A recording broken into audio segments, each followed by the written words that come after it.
Hi, welcome to tech కవి. నేను మీ కీర్తిసాగర్.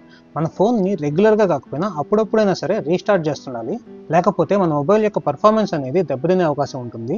ఈ విధంగా మన ఫోన్ని ఎన్ని రోజులకు ఒకసారి రీస్టార్ట్ చేయాలి, రీస్టార్ట్ చేయకపోవడం వల్ల వచ్చే నష్టాలు ఏంటి, రీస్టార్ట్ చేస్తే కలిగే ఉపయోగాలు ఏంటి, ఇంకా ఇతర విషయాల గురించి అయితే ఈ వీడియోలో మనం డిస్కస్ చేసుకుందాము. ఇలాంటి ఇన్ఫర్మేటివ్ వీడియోస్ మన ఛానల్లో రెగ్యులర్గా పోస్ట్ చేస్తుంటాను, కాబట్టి మన ఛానల్కి అయితే సబ్స్క్రైబ్ చేసుకోండి.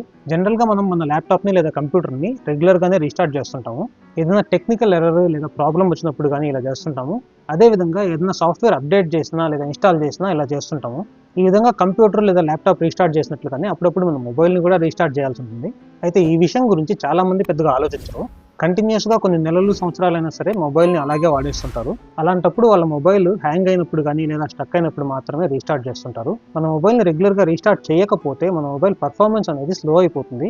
ర్యామ్ మెమరీ అనేది ఎక్కువగా నిండిపోయి మొబైల్ అనేది స్లోగా అయిపోతుంటుంది.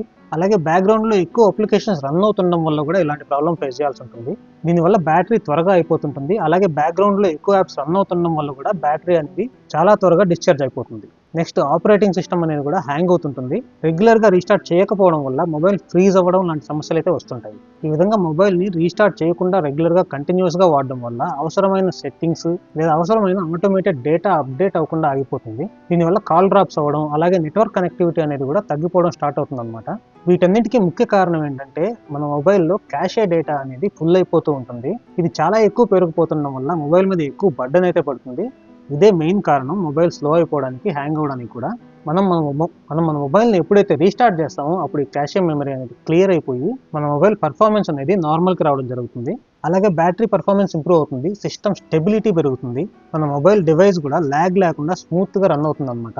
చిన్న చిన్న సాఫ్ట్వేర్ బగ్స్, ప్రాబ్లమ్స్ కూడా ఆటోమేటిక్గా రీసెట్ అవుతాయి. అలాగే నెట్వర్క్స్, వైఫై కనెక్టివిటీ కూడా ఇంప్రూవ్ అవుతుంది. అలాగే ఆపరేటింగ్ సిస్టమ్, అప్లికేషన్ అప్డేట్స్ కూడా బాగా జరిగి మొబైల్ అనేది బాగా పనిచేస్తుంది అనమాట. అన్నిటికంటే చాలా ఇంపార్టెంట్ విషయం ఏంటంటే మొబైల్ హీట్ అవ్వడం అనేది తగ్గిపోతుంది. దీనివల్ల బ్యాటరీ బ్యాకప్ ఎక్కువ వస్తుంది, మొబైల్ పర్ఫార్మెన్స్ కూడా చాలా ఇంప్రూవ్ అవుతుంది.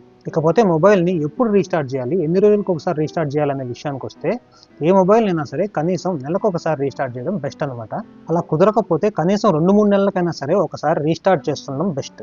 అలాగే ఏదైనా సాఫ్ట్వేర్ అప్డేట్ అయినప్పుడు కూడా మొబైల్ని వెంటనే రీస్టార్ట్ చేయడం మంచిది. నెక్స్ట్ వచ్చేసి మన మొబైల్ స్లో అవుతున్నప్పుడు కానీ లేదా హీట్ ఎక్కువ అవుతున్నప్పుడు కానీ మన మొబైల్ని ఒకసారి రీస్టార్ట్ చేసుకోవడం వల్ల ఆ సమస్యలు అనేవి కొంతవరకు తగ్గే ఛాన్స్ ఉంటుంది. అలాగే ఈ వీడియోలో నేను మీకు ప్రొవైడ్ చేసిన ఇన్ఫర్మేషన్ మీకు నచ్చినట్లయితే లైక్ చేయడం మర్చిపోవద్దు. అలాగే మొబైల్ పర్ఫార్మెన్స్కి సంబంధించి మీకు ఏమైనా టిప్స్ తెలిసినట్లయితే కామెంట్ సెక్షన్లో తెలియజేయండి. మన యూజర్స్ కూడా చూసి తెలుసుకుంటారు. నెక్స్ట్ ఇంకొక ఇంట్రెస్టింగ్ వీడియోలో మళ్ళీ కలుసుకుందాం. అంతవరకు సెలవు, బాయ్.